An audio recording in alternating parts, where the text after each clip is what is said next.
So, Arc Raiders finally crawled out of its bunker, brushed Unreal Engine 5 dust off of its chrome, and hit the surface running. It's out now and playable, and let's discuss what it is and how it's doing. As always, we'll be tossing some titles out to commenters and subscribers, so make sure you are or have done. Let's move on. And also remember, I've got a Substack. You should see that in the description. Substacks are places where you can come and you can read all about the inside baseball of video games, leaks, rumors, discussions, things I hate, things I love, and talk about games as well in a cool environment. I would love to see you check those out.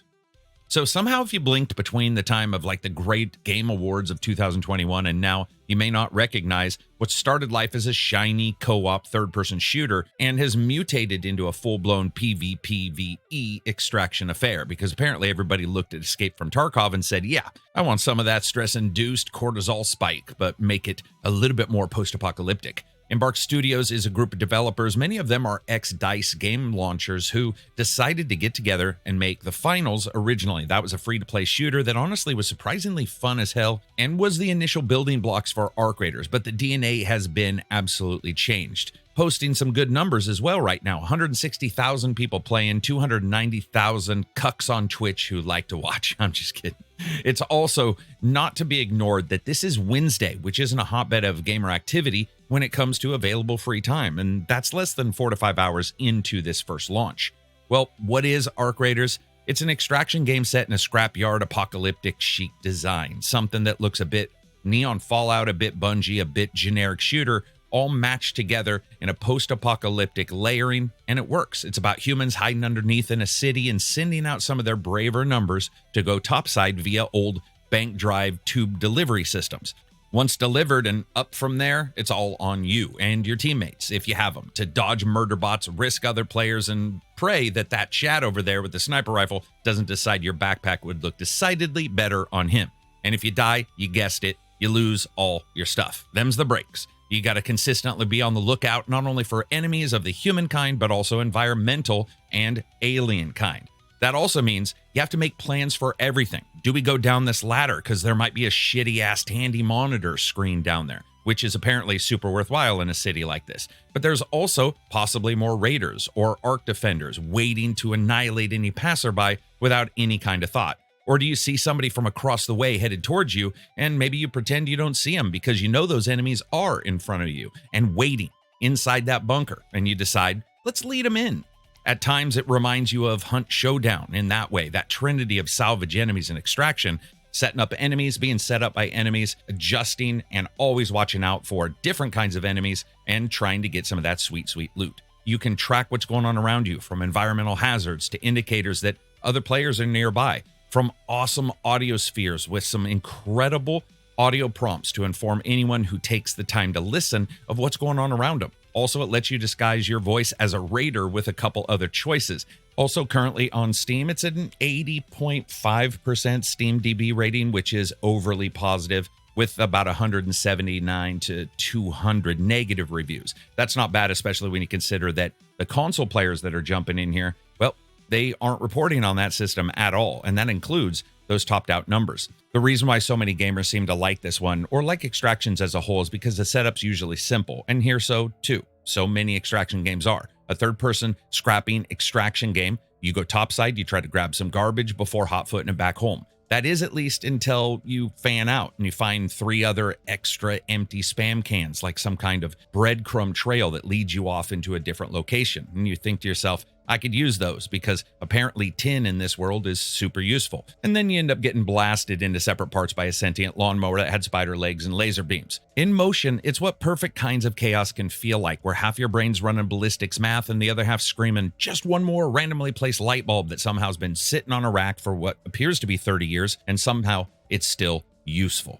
And once you punch that highly useful stuff into your pockets like a high-speed London pickpocket, you haphazardly dash back to an extraction point and call it to get you back home, consistently dodging other players who all seem fine-tuned to find you at the exact worst time possible, which is many times when you're trying to extract.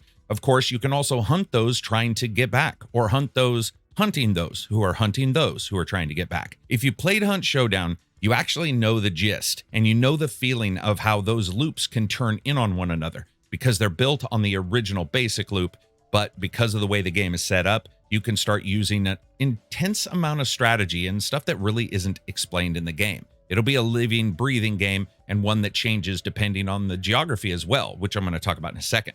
Now, once you limp back to the city alive, you can craft, upgrade, sell, and tweak your loadout across a few skill trees that all really have to do with just basic gameplay facets like mobility, survival, and conditioning, each offering a different build style that's pretty important in a game like this. Listen, during the last SummerSlam, it was at over 180,000 players as well, and that doesn't include console players who were able to jump in with crossplay on for anybody. Visually, the game looks pretty good, but it's not all about pure tech. A great deal of it's about just being solid, and the server tests have done a really good job increasing the stability each time until, well, we're here. Some issues this morning have cropped up, a couple issues with signing in, but overall, a lot of people are getting in and a lot of people are able to play. One of the great changes that happened with this game is, remember, the real twist here is this was going to be a free-to-play game. Yeah, a free-to-play game. Somewhere between the playtests and Sanity, Embark basically pulled the eject lever and said, nah, we're going to charge $40 for this.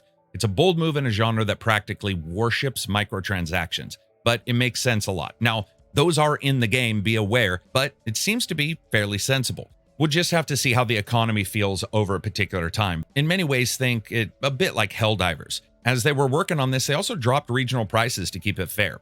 Will it work? It appears as if it has so far. Sure, at some point in months away, it may be a wasteland, a representation of all of the game worlds that have come and gone and had high concurrent player counts day one and then dropped off. But in the current player economy and not really a big growing player audience, that doesn't necessarily mean it would be a failure. The gameplay is pretty tight. It has a cost up front to get you pretty much everything you need. The adventure sells it. And the AI actually genuinely feels pretty hostile, not just, oops, the bot saw me through 3 walls and he's going to shoot me with a laser beam, but things that follow you in a form and a function and almost a thought.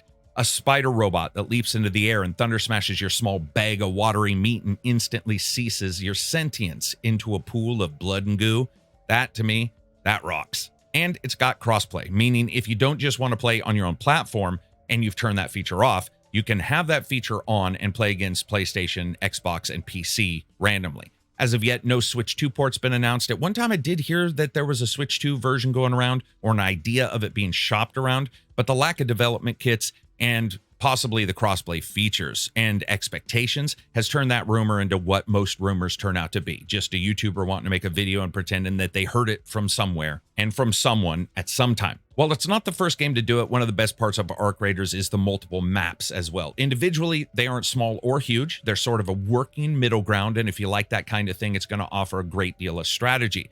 They work very well in the middle ground, but also in the distance, requiring thoughts and planning, but offering safety via cover and quick thinking. Ultimately, they're easy enough to track when you play the games and you have a bit of forethought, but there's enough of them to offer variation. Having many maps like this means that naturally and by sheer process of experience, maps will offer changing paradigms of gameplay. And that's not even including the environmental stuff in the game world that's after you. Because by environmental stuff, I do mean things like storm and major boss enemies and all sorts of hazards. It's a smart move, and the delay the game suffered and changing from the free-to-play model, both have offered them more time and resources to build these out.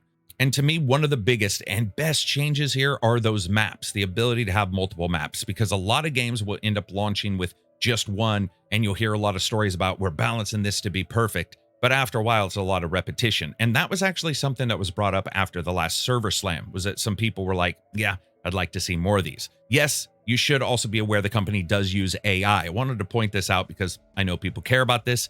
They used it for the voices of the announcers in the finals and here to help them create initial animations, designs, ideas, concept art, and then use that as a base to create the final assets with the people making the game. Despite that, and despite using AI more than most larger companies, even by their own admission, they don't get the heavier response many gamers throw at anybody else mentioning AI. But I thought I would say something, as some people really want absolutely no use of that right now and just didn't want people to think I was glossing over it. What you get is a fairly good shooting game with a lot of strategy that I think people can jump into and play. And because of the incredible way in which they've identified really one of the weaknesses of a lot of these, which is multiple maps day one for their title, I think you're going to see a lot of replayability, even if it's in the short run.